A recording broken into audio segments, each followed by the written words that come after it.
Excellent. Welcome everyone. E ngā mana, e ngā reo, e ngā mātāwaka. Nau mai, haere mai, I raro I te korowai manaki o te ati awa me Ngāti Toa Rangatira.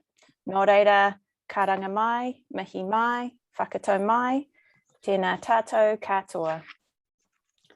Now, to welcome you into our space today, I'm going to hand over to a wonderful guest we have today, Eric Soakai, to bring us together with an opening karakia special gift from him to us. Eric. Kia ora, talofa lava ma lole lei bulavinaka, kia ora na whakalofa lahi atu. Warm greetings to you all. My name is Eric Soakai, and yeah, I have been given the amazing opportunity to open the space with a poem. And just a bit of context before I share this poem, I did some volunteering at Papakura High School earlier this year. It was amazing. I loved my students. They asked me to write a poem about them as the year finished. And so this is what I decided to write. I also kind of reflected on it. And at the core of volunteering, or volunteer, is the word vele, which means to wish. And so I guess this is also my wish for them, but also for all of us. It's called Learning and Teaching. My overconfident kids, my sometimes troublemakers, my all-the-time warrior scholars, I call them border breakers. With enough mana to shake a room, tip it on its head the way any action done from a place of love can. If you've heard them speak, you'd understand why, as kaiapu, we use metaphors of eating when teaching and breathing when practicing, because in the space we tend to, the consuming of knowledge is natural. And how quickly they learn is natural, like our hyena laughs and the reciting of ngafa, long, glorious, and natural. They call themselves a bunch of mixed race hood rats, the 298 Papakura hood rats. Even on a camp 5 hours away from South Auckland, they are still Papakura to the bone. And this reminds me what we have already known, that space is transformational when love is sown into it, that culture, knowledge, and wairua can converge and connect whenua to whonua to land.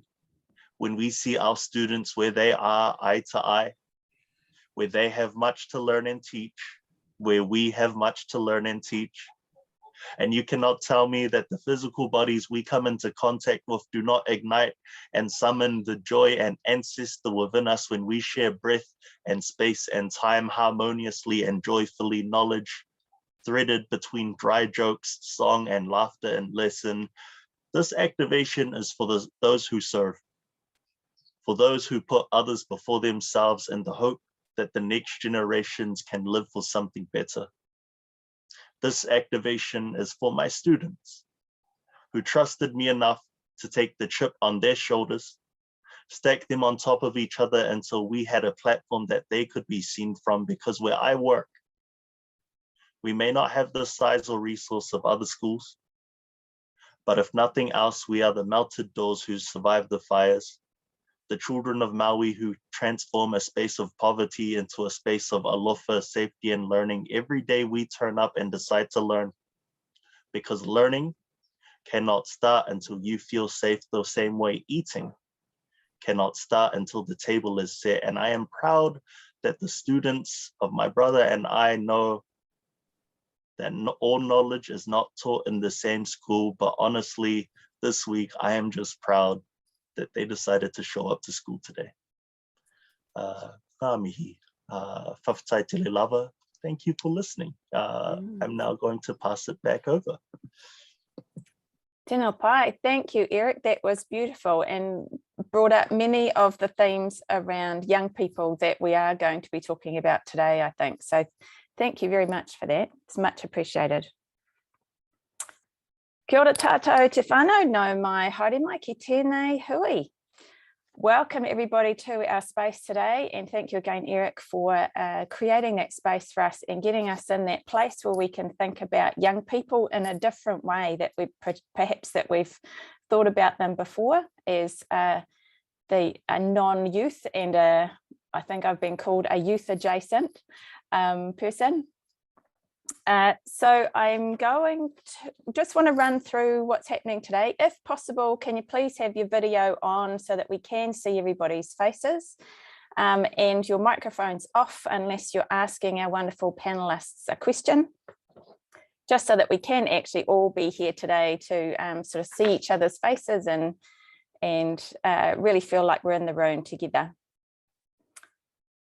The agenda for the session, we're going to run through the presentations from our wonderful panelists. Then we've got a brief Q&A.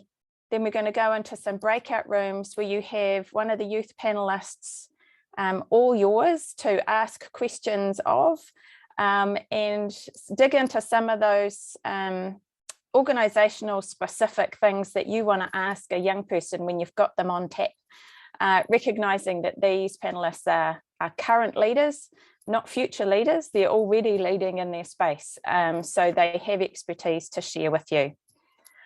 In the breakout rooms, we're going to ask for a volunteer to then report back on a very brief 1-minute summary of a key takeaway from your breakout room, some final thoughts from our panelists, and then we'll wrap up and send you off into the Friday afternoon and whatever that means for you. So I'm going to introduce our panelists and they're going to go in order and hand off to each other. So our panelists today are in, I think, the order that they're going to be presenting. Matthew Goldsworthy. Matthew is an award-winning social entrepreneur and creative based in Tamaki Makaurau, Auckland. Winner of the 2020 AIMS Service to the Community Award, Matthew is the founder and CEO of Youth Arts New Zealand and a regular consultant to non-profits, government agencies and creative sector organisations. Matthew has volunteered with many organisations including TEDx Auckland and Play It Strange, and has a keen interest in the development of youth volunteering. He's also a passionate musician and composer, and I'm not going to list all the famous words, Matthew, but he's been all sorts of places and done all sorts of things. So Matthew's going to be presenting first. The next up is going to be Joanna Li. Joanna is currently the Volunteer and Events Coordinator at Volunteer Wellington. Her background is in working with volunteers in youth, migrant and rainbow sectors, and she is passionate about removing the barriers which currently prevent these communities from entering the sector. She is one of the organisers of the Wellington Student Volunteer Army, who during the COVID-19 lockdown mobilised over 500 students in the wider Wellington region to run errands for those in need. Next up is going to be Chantelle Coby.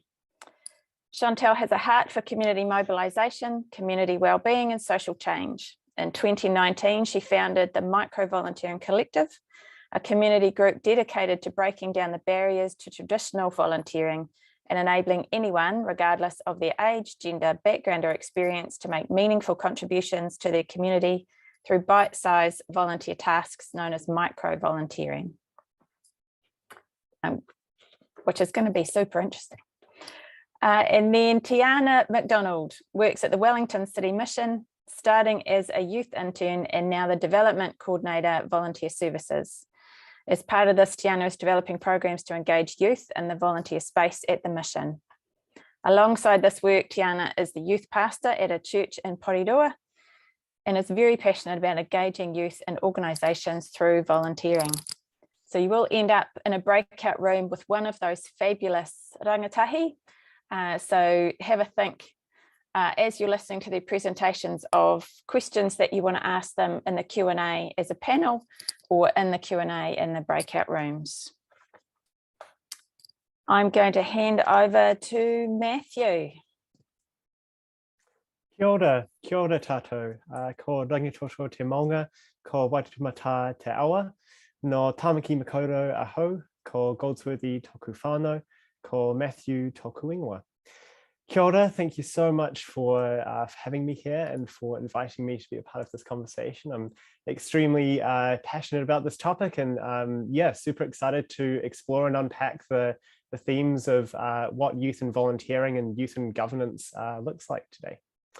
So I first of all just want to say a huge thank you for showing up. I think that everyone here, by showing up today, it already demonstrates a commitment to supporting young people to thrive and to understanding what the unique differences are in terms of working with young people in a volunteering or in any capacity, really. So thank you for showing up and thank you for being here.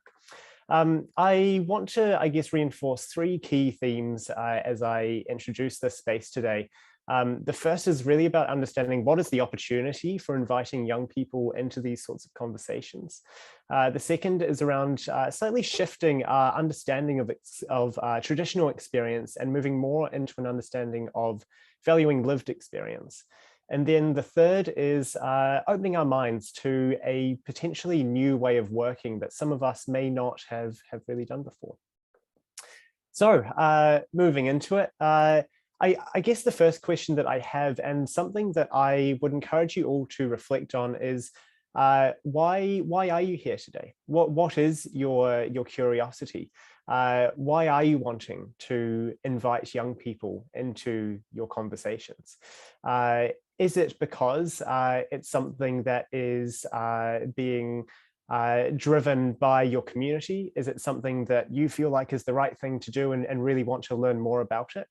Regardless, you're here, and we'll begin to unpack and explore what this means for you. But I think one of the really important things from my end that has been fairly damaging to some of the relationships that I've had with boards and with other organizations in the past is their understanding of youth being immature.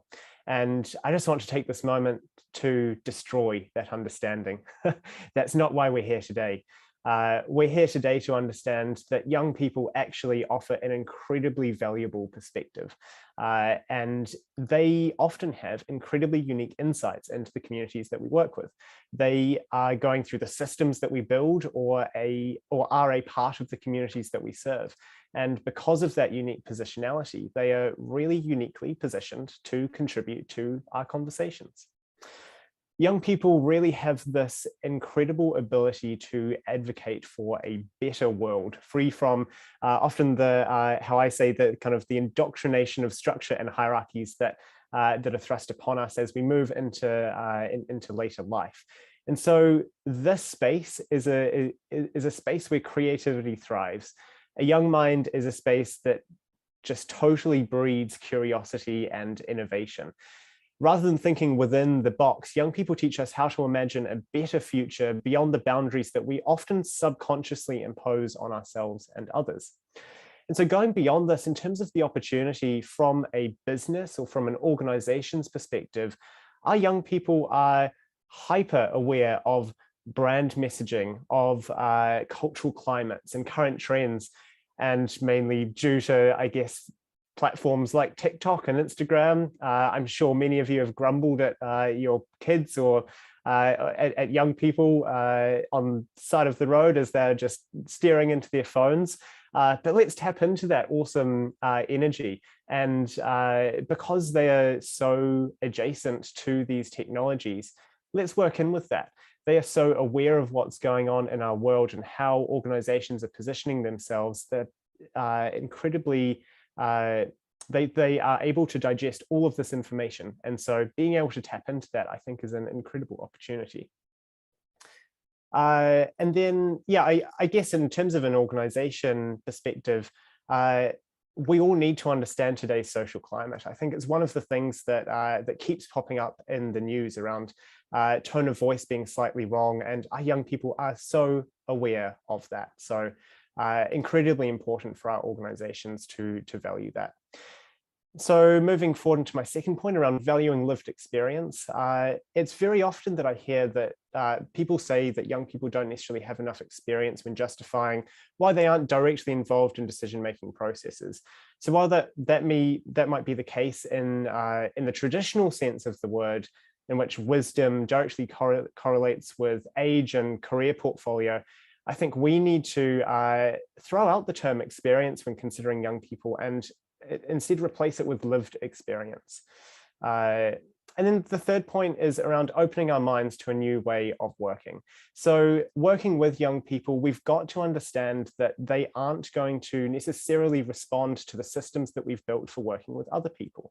We've got to listen to them with an open mind and an open heart and figure out how do we actually ensure that our systems and our processes are not just there for young people, but are actively inviting young people to participate in the space. So to wrap up, I encourage you to really start thinking about authentically engaging young people as an opportunity, as a way to move our organizations and the issues that we care about into a future context. We can learn from them, as Eric alluded to, as much as they can learn from us. Let's value lived experiences and the unique perspectives of our youth and design systems and ways to support them that encourages mistakes, that encourages risk-taking, because that's where innovation and creativity is born. Thank you so much, and I will pass over to Joanna. Excellent. Thanks, Matthew. Kia ora, everyone. My name's Joanna. I'm lovely to see a lot of familiar faces here. Really nice to see you all. So a bit about me. As Tania said before, I am the current volunteers and events coordinator at Volunteer Wellington, but I grew up in Tamaki Makaurau, so I moved down here in 2018. And I'm also, as you heard from Tania say before, I'm also one of the coordinators of the Wellington Student Volunteer Army. During the COVID lockdown, we ran errands essentially for people in need who couldn't leave the house by themselves. And I guess I want to start my talk with a bit of a story from my experiences in the Student Volunteer Army. I'm going to read out a little snippet from an email that we received from an organization with the details, blacked out so that we can keep anonymity. Essentially, the email detailed what jobs they were requiring and they needed help for. And then it says, if you could let us know if there's something you'd be able to help with, and we would appreciate help ASAP. We would prefer to have 3 students for each day, hours between 8:30 a.m. and 4 p.m. As the training and requirements would take a bit of orientating, it would be preferable to not have different people each shift. We will be working every day for the next 4 weeks. So that's the point where I begin my story. I think there's a bit of an assumption that young people don't want to volunteer. I want to completely disrupt the assumption and say it's not that young people don't want to volunteer and they don't want to engage with community organizations. The question is actually, why aren't they volunteering? And the reason is because there are all these barriers in place that essentially discourage them. As Matthew was saying, in my bit more slang term, I guess the vibe is wrong. And young people can sense that almost immediately. As you can probably tell from the snippet of the email that I just read out, asking young people to work, the same young people to work every single day for the next 4 weeks from the hours of 8:30 a.m. to 4 p.m. with no compensation in the middle of a pandemic, while we're still juggling our studies and stuff like that, is a massive barrier. And the assumption that young people are just sort of ready to give up their time at the drop of a hat and do that sort of thing, I think is what discourages a lot of young people from engaging with volunteering in the traditional sense and with a lot of community organizations. The Student Volunteer Army, we were there, of course, to help run errands, but we were there to do it on our own terms, to do it to help a community because we care about the community, not because we were, to put it bluntly, a source of free labor. So that's the point in which I start what I'm going to talk about. Yes, so as I said before, it's not about community organizations saying, how do we engage with young people? But it's about why aren't young people choosing to engage with us? And this comes from governance, this comes from macro level stuff, and it comes from an organizational point of change, but it also comes from an operational side of change. For lack of a better term, simply there just needs to be more youth perspective on the ground in your organization. It's not enough to say, oh, we how do we engage with young people? How do we reach out to them? How do we go out and engage more than on a volunteer level? You can see from the four of us, me, Matthew, Tiana, and Chantelle, we work in these organizations, and that's why we're on this panel. And from that, we are able to advocate for our communities, for young people. And frankly put it, you need more of us. You need more of us at the sort of higher level, not just on the ground, because that's the only way you're going to be able to get that genuine youth perspective at a constantly in the background, constantly reminding of how important it is and how to double check that everything you do is youth ready and youth focused and is constantly working to remove those barriers. So yeah, that's all from me. Hopefully that was helpful. And if you're in my breakout room, I'm really happy to chat further about how we can make those operational, tangible changes to pivot the way that your organization will essentially look at youth. Thanks. And I'm going to pass on to Chantelle now. Amazing. Thank you so much, Joanna. So kia ora everyone, my name is Chantelle. I'm 23 and I'm tuning in today from Rotorua, where I spend my days immersed in the charitable sector providing fundraising, marketing and communication services. But what I'm really passionate about is a concept called micro-volunteering. And I'm honoured to be here to talk to you today about the power of micro-volunteering and about how we can use micro moments to fuel macro change. Now, personally, I've always had a love for volunteering. Back in primary, I loved heading down to my local library and my local rest home and helping out in there. And over time, that's evolved to the point where now today I run a community group called the Micro-Volunteering Collective. So as Tania mentioned earlier, the Micro-Volunteering Collective is dedicated to breaking down the barriers that often prevent people from participating in traditional volunteering and empowering them, regardless of their age, their gender, their background, or their experience, to use their strengths, skills, and creativity as a tool for good and as a way to make meaningful community contributions. Obviously, we're seeing a trend at the moment towards this very episodic, periodic way of volunteering. And essentially, micro-volunteering takes that concept and takes the idea that huge impact can collectively be created when a group of people unite together to do a little bit of good. And it turns this into a new approach to community action. So personally, I founded the Micro-Volunteering Collective in 2019 when I was in the middle of my university studies. And I found that as much as I wanted to volunteer, to echo a lot of what Joanna was saying, there were many barriers in the way.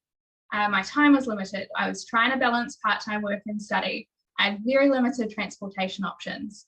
And when I talked to others around me, I realized that these challenges weren't unique to me. Other young people were wanting to volunteer. We were interested, we were ready to engage, but there just seemed to be a bit of a gap between what volunteer organizations were looking for and what they were needing from us, and what we could offer. But for me, micro-volunteering bridged that gap. Now, by definition, micro-volunteering is any easy, low cost, no commitment volunteer action that takes 30 minutes or less to complete. But to paint a picture of what this means in reality, I would like to show you these cards. Now, one of our most popular events at the Micro-Volunteering Collective is called a postcard picnic. That's where we get a group of people together to hand make these cards. We fill the inside with a beautiful message of love, and then we deliver them to lonely residents in local rest homes, just to send a little bit of love their way and let them know that we're thinking of them. Now, right here, I have a pile of about 25 or 30 different cards. They were all created during a micro-volunteering event that we held earlier this year. There were 10 of us there, and we came together over a lunch break for about 20 minutes. So for each of us, that 20 minutes was tiny. I mean, we all spend more time getting ready in the morning or making dinner at night. But here's the really cool thing. Each of us wrote one card, maybe two cards in that 20 minutes, which is 1 or 2 days that have been brightened. Amazing. But between us, we created this amazing pile of 30 postcards, which is 30 lives brightened. It still took each of us 20 minutes, but together with each of our 20 minutes, we brightened a whole bunch of lives. And in doing so, we did a little something to address the much bigger issue of growing isolation and loneliness amongst elderly populations. And that's the power of collective action. That to me is what it means to use micro moments to kickstart macro change. Now, I know that in the room we have some incredible organisations represented here, and you're all solving some really big issues. So can you imagine if you were each tapping into the power of micro-volunteering? If you were breaking down big issues and your big pieces of work into these tiny bite-sized pieces, and then engaging young people with this, mobilising them to offer what they can, to offer their skills, strengths and creativity in a way that suits them towards your cause. It's a win-win. Youth get to connect with meaningful volunteering in a way that aligns with their needs and counteracts the common barriers that they face and that cause disengagement, and you gain access to a whole heap of diverse youth perspectives. And trust me when I say that over time, these little pieces will add up, and with these little pieces, big things can be achieved.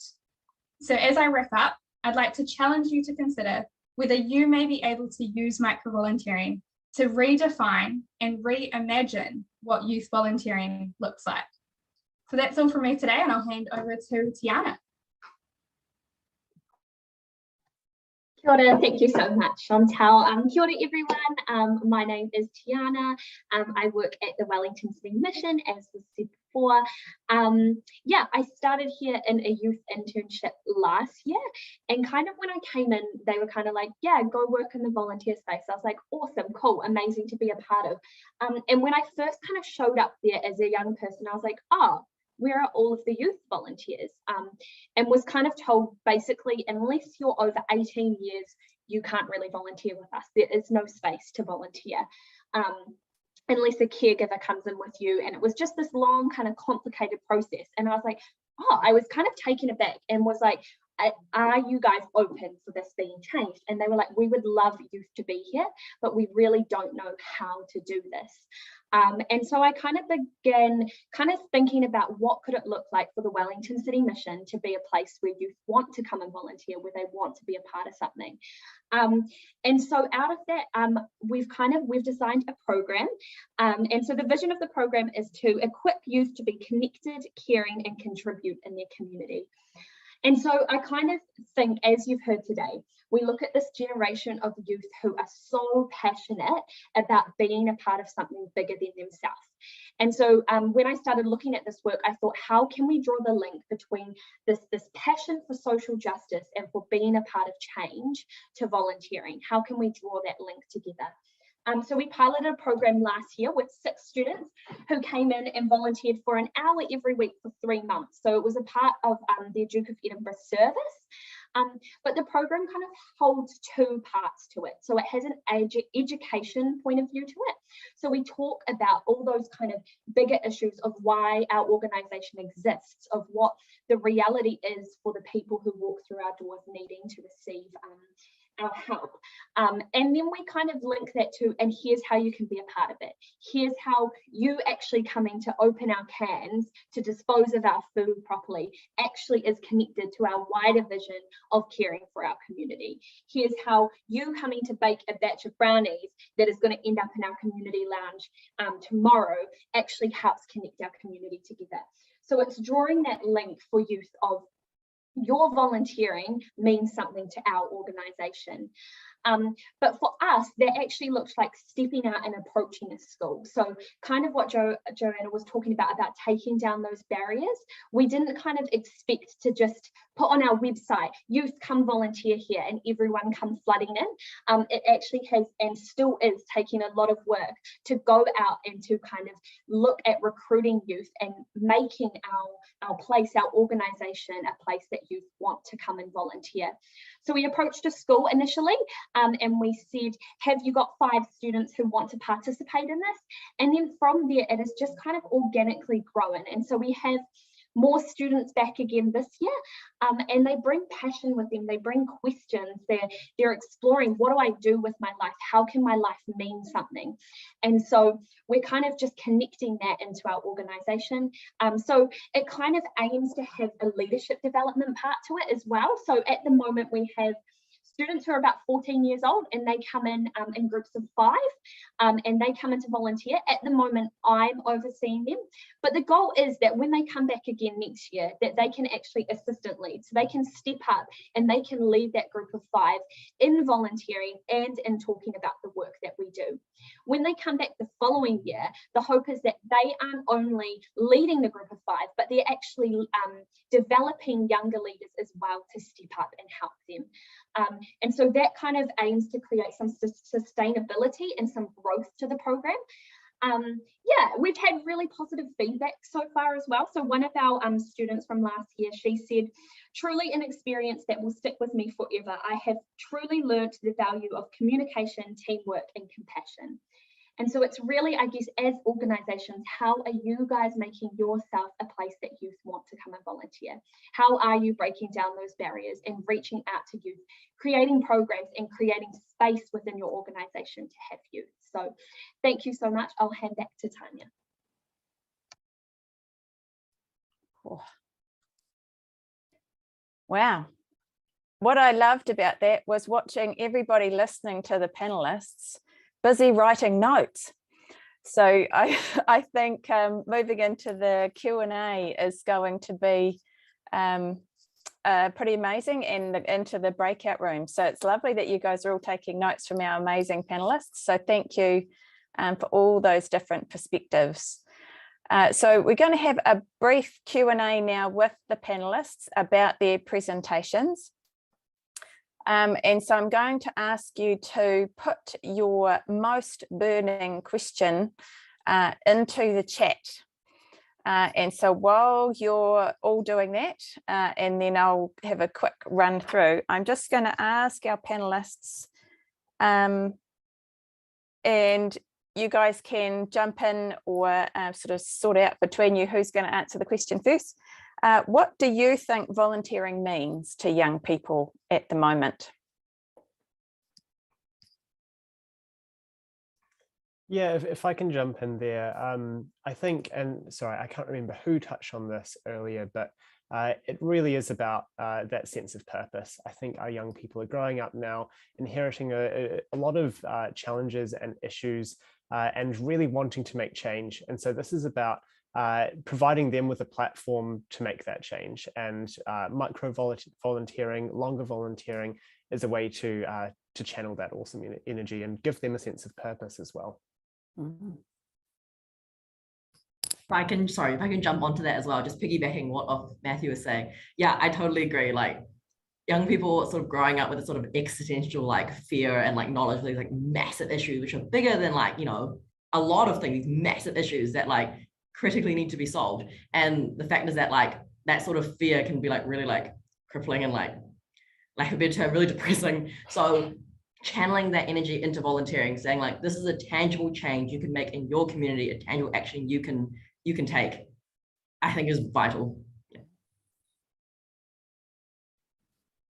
I think I would add to what's been said and just say it's a way for us as young people to use our agency and what we do have, opposed to what we don't have, to create a future that we want to be part of and we want to pass on. Awesome. Teana, are you coming back on? I just total everything everyone said, so I'm good. Awesome. Thank you, everybody. So we've got some questions come through the chat.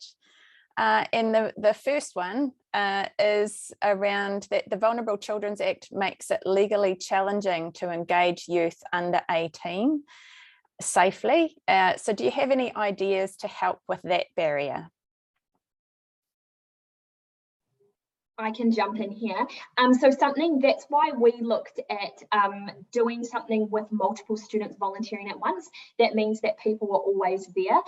So I'm technically overseeing it. I've obviously had a police check and stuff like that. But there's always 5 students who are there and we're always in the same place. I'm never left alone with a student, and no students are ever kind of left alone. So doing it in a group to kind of keep everyone safe. We've also started to design some youth volunteer guides guidelines. So kind of what to do if potential things come up and how we kind of, what our kind of process is as an organisation. And so when those students step into leadership, the idea is that they'll be trained on that kind of stuff too. Yeah. Cool. Anybody else want to jump in on that one? You're all agreeing with each other. That's awesome. There's one for Matthew around, can you expand on your reference to tone earlier? Yeah, sure. I mean, I think it's really about that invitation. And so I guess what I was referencing there is in terms of if it's an application or if it's some sort of expression of interest or something like that, making sure that it's phrased in a way which doesn't have heaps of jargon. It actually is accessible to young people. And I think just going one step further as well, one of the really cool things that we've been doing at YANS and with the other organizations that I've been involved with over the last little while is whenever we are seeking to engage with young people, we're inviting them to apply in whatever way they feel most comfortable with. And so that puts the onus back on them and takes away, again, what I was talking about in terms of abolishing those barriers and getting rid of those structures. It puts it back to them, and it empowers them. It makes them feel comfortable.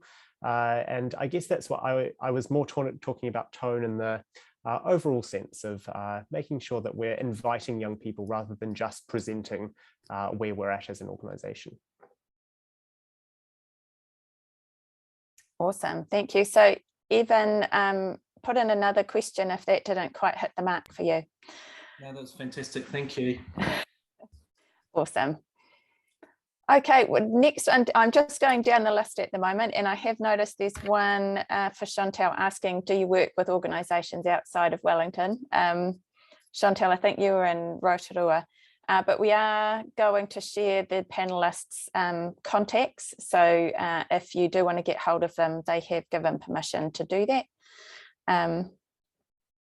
So one of the questions is, how do we engage with young people outside of the school system? And those on the outskirts of the traditional routes to volunteering, such as Leadership Awards, Duke of Ed, and the William Pike Challenge and things like that. So how do they engage with youth outside of the school system? If I can jump into that, that's all good. Hey, Julian. I guess is going back to what I was saying before. The question isn't so much like, how can we engage with young people outside the school system, but like, why aren't they engaging with us? Because I fully believe, and call me an optimist, but I fully believe young people want to engage with us and they want to volunteer, and they want to volunteer of their own accord, not just because their school makes them, not because it will give them like a gold award on Duke of Ed or anything like that, but because they want to. And the reason they aren't right now is because they don't feel like they're welcome and there are all these barriers, as we were talking about. So I think instead of, before we start to talk about how we can reach out to young people, we should probably do some inside reflecting and think about how we can make them the most welcoming, welcoming spaces, make them youth ready, lack of a better word. I think if I can just add on to that as well, I think there's some incredible community groups out there that work with such a diverse range of youth, and often they will have their own programs and initiatives that I know are often very open to supporting their youth in other ways. So yeah, I guess I would also encourage you to reach out to those community groups that maybe work with those young people that aren't traditionally in those like education pathways or things like that, because they often work with underserved youth as well. And so it's an awesome opportunity to tap into that and support them. Yeah, kind of want to jump on all of that was said as well. My flatmate, she actually works at a youth work organisation in Porirua, and they are often looking for ways for their youth who are outside of the education system, who are unemployed, who are kind of going through Ministry of Social Development things of how can they get involved in youth volunteering, and totally back what Joanna said of just like, it's really hard for them to find opportunities. It's really hard for organisations to take chances on them, I guess. And so, yeah, kind of flipping that question of how are we making ourselves available for youth to come and participate. So following on from that question, there is one from Tania around is it important to have a young person as the face of engagement for other young people? Would you like to start that, Jo? I cannot even begin to, sorry, I'm totally just talking about all the panelists, but I cannot even begin to talk about how important it is, because, you know, the first thing you sort of think when you walk into a room is, no one here looks like me. And that's hugely demoralizing. So it's so important to have a young person as a face of engagement. Yeah, to talk of that. And I think the other thing I'll come back to is that idea of tone. And if it's initially not possible to have a young person, just making sure that you're either working with young people to get those processes and systems right, or I am also very, very strongly advocating for young people being that face of engagement. Like Joanna said, it's about recognizing someone that looks like you, or that shares some similar characteristics. And so immediately it creates a much more safe, much more comfortable environment for the safe sharing of ideas. Yeah. Thank you. And I'm just going to follow that up with a question from a summer intern at Doc. So this is Kate, working on, hi Kate, it's nice having little waves, working on making recommendations for how Doc can better engage with young people. And what are some actionable steps that organisations can take to remove barriers for young people to volunteer, especially those from marginalised communities that are not traditionally involved or welcomed into volunteering spaces? Now, I am actually just going to throw Eric back into the mix if people have questions for Eric as well, because I know he will have things to say too. So tap into Eric in the breakout rooms. And if you have anything to say, Eric, with an equity lens as well, then that would be really awesome to add in here. So answers for Kate around actionable steps.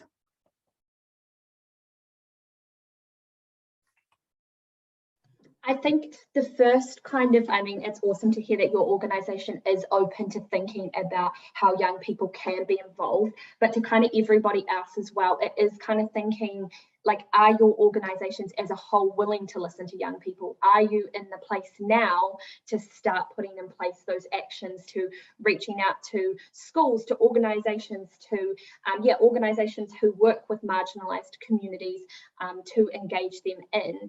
Is your organisation already in that place, or are there steps beforehand that you need to do to get your organisation in a place that is willing to listen to youth and to have them there, and that the rest of your organisation wants them to be involved? Yeah, and I think from mind as well, and we can talk about these tangible things in the breakout rooms. I'm really excited for these. There's some awesome conversation starters here. But yeah, it's kind of looking at it in two forms, or two stages. There's the recruitment of volunteers, or the kind of first engagement, and then there's the actual volunteering program, or what that looks like. And so I think just segmenting it like that allows you to look at it in a way which is are we actually taking the necessary steps? And some of the things that we've outlined here today around having young people as that person of engagement, as the contact person, around making sure that if young people have ideas, there's a safe space for that, and that's actually encouraged by the organization. Those are some really tangible things that you can check first, as your first port of call. But I would probably be looking at as that first recruitment and engagement process. What does that look like? Is that fit for purpose for engaging with young people? And then is the volunteer program actually something that connects with young people and encourages them to share their unique lived experience? I would add that once you've kind of done that deeper dive and checked that your systems are fit for purpose, would be analysing what are the actual barriers that young people are facing. I think we often kind of group them all together, but what are they specifically? So with the micro-volunteering collective, like that was started at university, where one of the very clear barriers was the lack of transportation. So then it was a matter of, okay, we have to do things on campus where we eliminate that barrier. So I think rather than just looking at barriers as this big thing of like, oh my goodness, how do we address that? Just step by step, what are they? What can we do about it? That's great. One of the questions, Chantelle, actually asks you, how did you manage to get your peers engaged with your micro-volunteering kaupapa? Oh, good question. Yeah, I guess it comes back to the fact that it was started in university, so it was kind of like in the middle of a big community of people, and it was just a matter of tapping into those collective barriers and those kind of collective hopes and goals, and figuring out we are on the same page here. We do want to volunteer. We don't know how we can't access those opportunities. And then I think it came down to communicating that in a way that really resonated. So really listening to people, finding out what it was that they were after, and then clearly communicating, hey, here's a solution. How about we join together and go about this? But I think also doing it in kind of a co-creation way. So I wasn't kind of up there saying, I've created this, come. It was like, let's create this together. Let's form the solution together in a way that works for all of us. So I think, yeah, that's what worked for us to get that initial engagement. And then it just kind of grew organically once we had a few people engaging, more people wanted to engage, and it all just happened. Awesome. Thank you. Now we're going to go off into your breakout rooms now that we've sort of come from the big ideas down into those actionable steps for organisations in particular. Heidi, are you ready to send everyone off? Sure am. So there's going to be four rooms, and just bear with me because I'm going to manually assign a panelist to each of the rooms. So you'll each receive a notification shortly asking you to enter a breakout room. So please accept that. You're going to receive it shortly. Thank you. And we need a volunteer person to summarise when you come back. And somebody to help out to manage questions maybe for the panelists.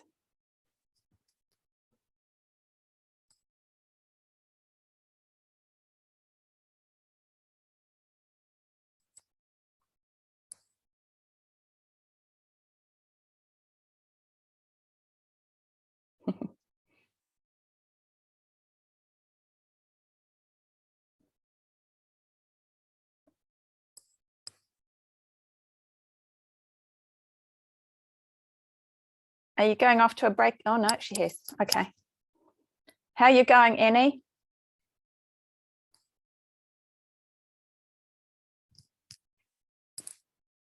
Oh, Matthew came back. Yes, we were all assigned to, so Joanna and yeah, just bear with me. I've got to cool. manually move you around. It just takes a little bit of time. Hang on. Okay, cool. Sounds good. Hold still. Yeah, hang on. I can't see you in the list at the moment. I'll move you to room 2. Yeah, I'm going to put you to room 2, Matthew. Awesome. Just Thanks receive something in a minute. You're doing a great job. Mm-hmm. Yeah, it's because there's so many people, it takes a little while to scroll through and sort them all out. Tiana's in there. Matthew's in there. Joanna's in there. Yep, we've got one in each room. Phew. Fantastic. So they've got 25 minutes. It's going really well. It's really, really good. Oh, we've got Annie Li. Oh, that's the illustrator, isn't it? Yep. Wonderful. Yeah, leave Annie there. Yeah. And when you're ready, Tania, I can actually broadcast a message to them all to let them know they've got 3 or 4 minutes left, or whatever you want me to do. Yeah. Yeah, no, that's just cool. give them a heads up. I'll just pause the recording.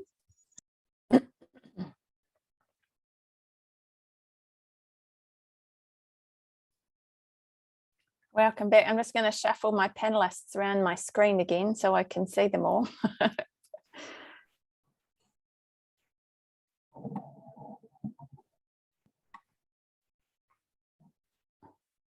I'm missing one.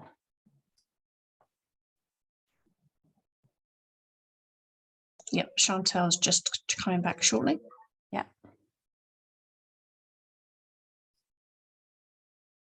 How did that go for everybody? Thumbs up, thumbs up. Oh, very good.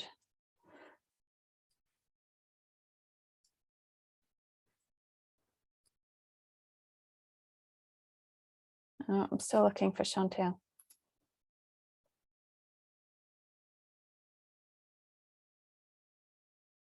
Oh, there she is.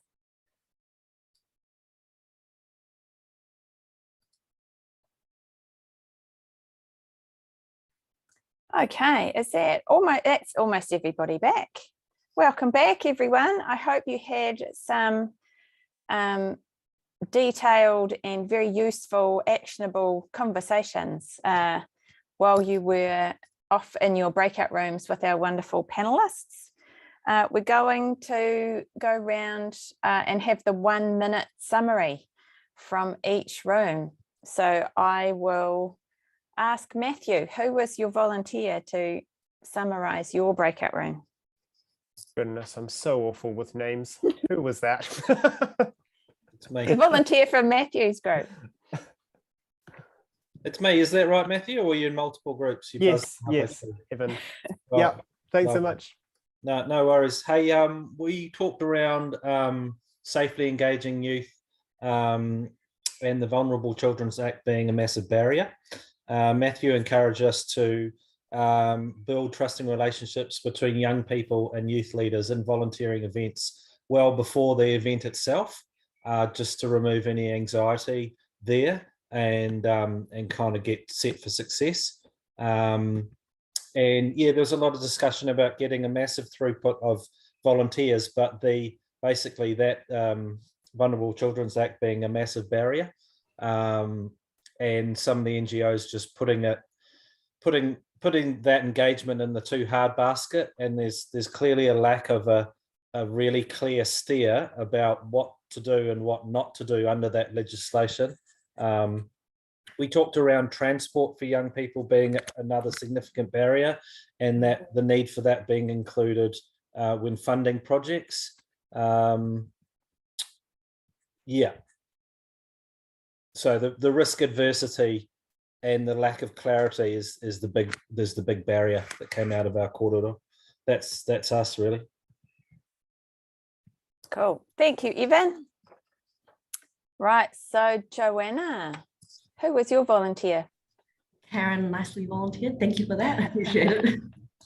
You're Tania. Hi everyone, and thanks Joanna for our session. And we covered 3 things in talking to Joanna. First, it was a question to Joanna about how she and all of the other panelists have lots of different hats, fingers in lots of different pies, I think you called it, Joanna, and kind of how sort of that seems to be quite common with many youth. And it was a good conversation around some of that's linked to things like sort of having lots of different opportunities to go onto a CV, but also that sort of talking about kind of how actually youth are very used to being stimulated by technology, by lots of different things, and so are actually very kind of used to and look out for having multiple things going on. So we talked a little bit about that.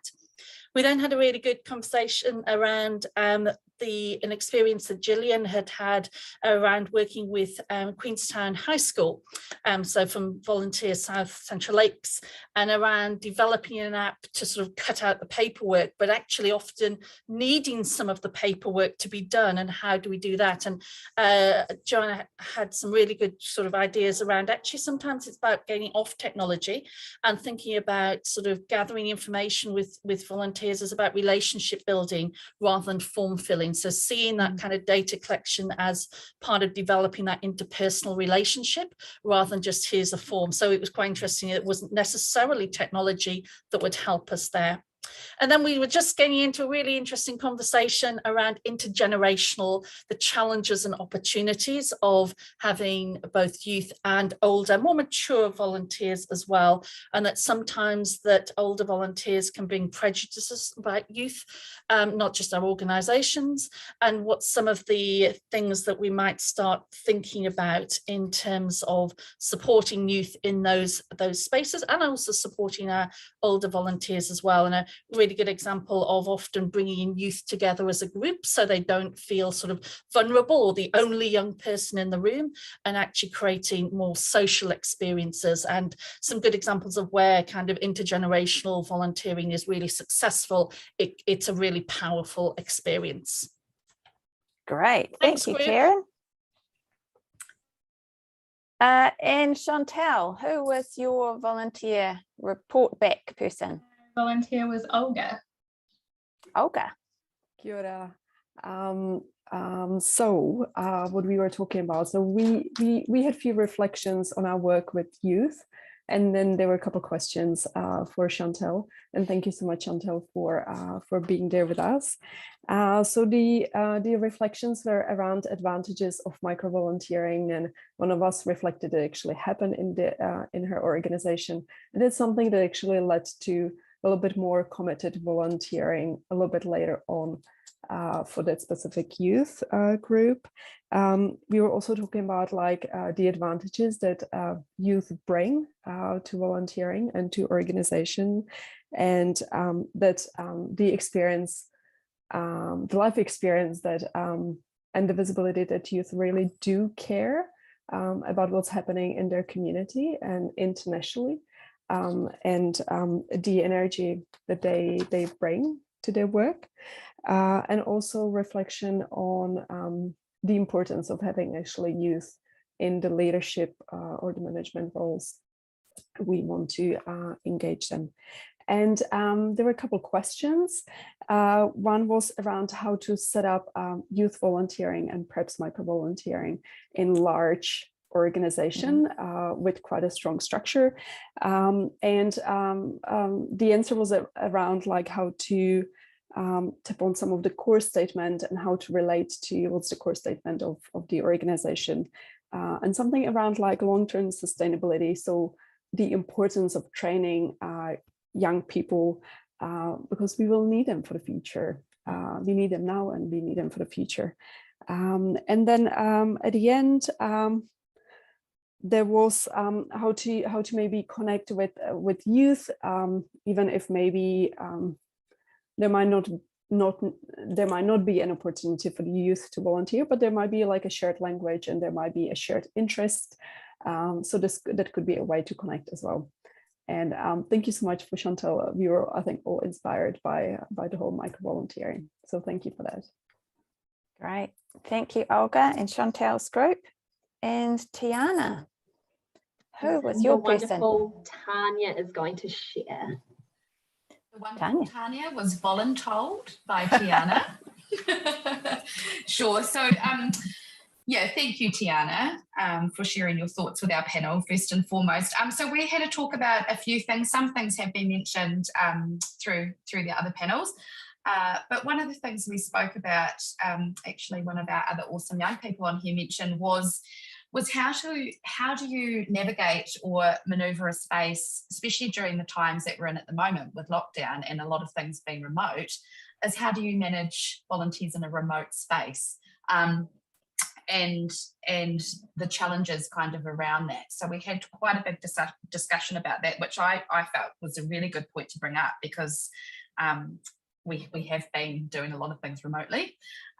So that was something to think about. Another thing we talked about as a panel was, so for some of our bigger organisations like the hospice and who actually have a really good volunteer program for young people, and Ronald McDonald House was around the fact that they have got an age limit just because of the work, the kind of work that is involved there with their patients.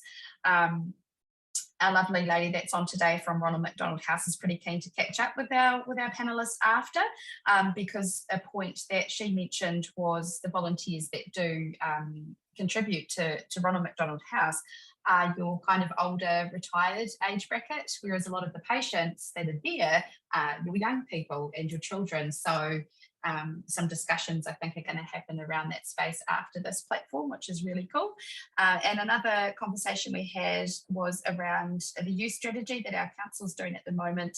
It was in the process of doing, and how I think it's really important to have this volunteering as part of it and what that looks like in that strategy. And that comes back to that comment you made, Teana, around that in order to create sustainability, you have to have youth on board. So how is that going to be included in government strategies and things like that, and making sure that the things we need overarching, are there and have the right information, but are also flexible and adaptable and sustainable. So those were the main points we touched on in our panel. Hope I did that okay, Teana. Awesome. Well done, Tania. The lovely Tania is also in Upper Hutt where I am. So And somebody likes the look of your microphone, Tania, and it's very clear, so they'd like to know what it is and where you got it from. Can you put that in the chat, please, so that you can share that? Oh, there we go. Excellent. All the sharing of knowledge and information. Okay, that's great, everybody. Thank you. It was great to see that you got some good things out of each of those breakout rooms, and you obviously enjoyed the energy from the panelists and talking with them. And so now we're going to just go back around our panelists for their final thoughts and key takeaways for you from the end of our session today. So I'll start with, I'm going to go the other way around. I'm going to start with Chantelle.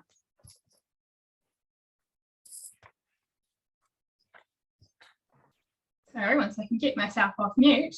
Well, thank you so much. That was an incredible session. Really loved chatting with everyone. I'd say I'd just reinstate the challenge that I left at the end of my talk about considering whether we can use micro-volunteering to redefine and reimagine what youth volunteering looks like. And just encourage you all to think about whether you can break down some of the bigger issues and bigger tasks that you have within your organisations just into smaller bite-sized pieces, and then, yeah, get on board some youth in a way that enables them to mobilise their skills towards your cause. Great. Oh, I did go the wrong way around. Teana, I'm sorry. That's all right. Awesome. Thank you guys all for being here and for being willing to come to the table to have this conversation. I guess my kind of takeaway / challenge for you guys is kind of what is your vision for volunteering and for youth volunteering in your organisation? Because I think it's important to have a vision and then to work backwards from there. So what is the wider vision, and then what's your first step right now that you can take to work towards that? So ngā mihi nui. Fantastic. Thank you. Joanna.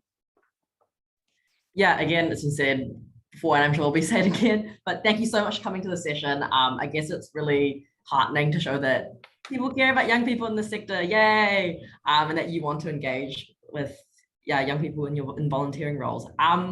Yeah, I guess said it again. I said it once, I said it again. Essentially, the question is not about how do you engage youth volunteers, like the outreach and the positive stuff, but why aren't they engaging with you? So I think it's really important, as Teana just said before, to look at yourself, look at the organisation, look at your volunteer centre, and consider what you can do internally first to make sure that when young people do come to you, their journey is frictionless as possible, and yeah, all that kind of stuff. Thank you. Cool. Thank you, Joanna. Matthew. Yeah, I mean, tautoko everything that has been said. This has been such an awesome conversation, and I'm leaving feeling energized and with so many action points and people to follow up with. So yeah, again, thank you for showing up. It's awesome, and I think that there's some real tangible progress that we've made collectively today. From my perspective, I think the thing that I will leave us with is, I guess, this understanding of a tuakana tēnā model and approaching our youth volunteering strategy with that as kind of front of mind. So this isn't about you doing everything yourself. I'm conscious we've talked about a lot today, and we've put the onus back on you as organizations. But this is a collective thing. This is about learning from young people and facilitating a learning experience for them as well. So it's not all on you. And the other thing is, you don't have to get it right the first time. Put something out there, trial it, work with young people if you can as co-creators in that. But if it doesn't work, analyze that, work it out, and then move forward with the next iteration. It doesn't have to be perfect the first time. So give it a go. Thank you all so much. Yeah, this has been awesome. Thank you. Now I just want to give you all an opportunity to put any other questions into the chat. Because I think we have talked about an awful lot of things today, and you probably still have questions that you are still mulling over. So if you put them in the chat, then we can get the panelists we've had today to reflect back on those, potentially with sort of a summary follow-up for you. And we are going to share their contact details so that you can get hold of them. Don't inundate them too much, but And also let us know in the chat as well if you would like another one of these webinars, potentially with the same panelists or with another bunch of fabulous leaders in the youth and volunteering space. So if you quickly type and send things into the chat, we can capture that. And we do have a fabulous graphic artist who has been sitting with us for our session today and creating an alternative summary of our session. And I just want to check in with Annie if you've got something to show us now.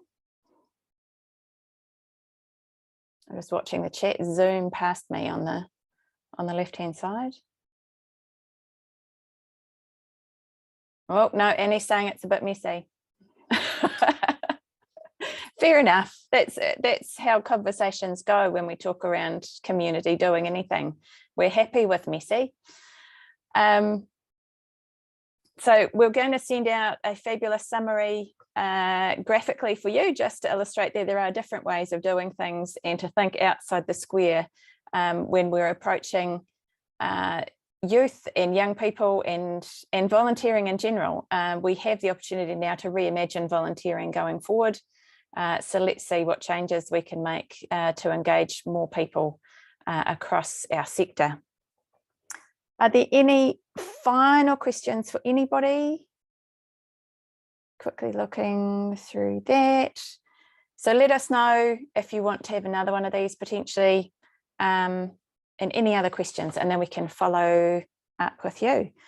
So I just want to wrap up with a final thank you to our wonderful panelists. Thank you to Eric. I hope you're still on with us too, Eric. I can't see Eric anymore. He had to shoot off, unfortunately. Oh, he had to shoot off. Okay. Thank you to Eric for his wonderful gift of his poem this morning. And thank you to all of you for coming and attending. And I saw you all taking notes. I'm assuming they were notes and not other work while you were sitting there. I was very impressed with how much so many of you could actually sit still. You all did really well. There was no wiggling about it all, really. So thank you for that. So I want to wrap up, say thank you, and head you off into your Friday afternoon. Kia ora anō tātou te whānau, kia ora mō ngā whakaaro, me ngā kōrero mō te hui nei. Nō reira, tēnā koutou, tēnā koutou, tēnā koutou katoa. Thank you, everyone. Have a great break. Make sure you refresh and rejuvenate and come back for the new year. Can my panelists please stay on just at the end for a quick chat? Tēnā koe, Tania. Cheers. Ka kite, everybody. Ka kite tā. Bye.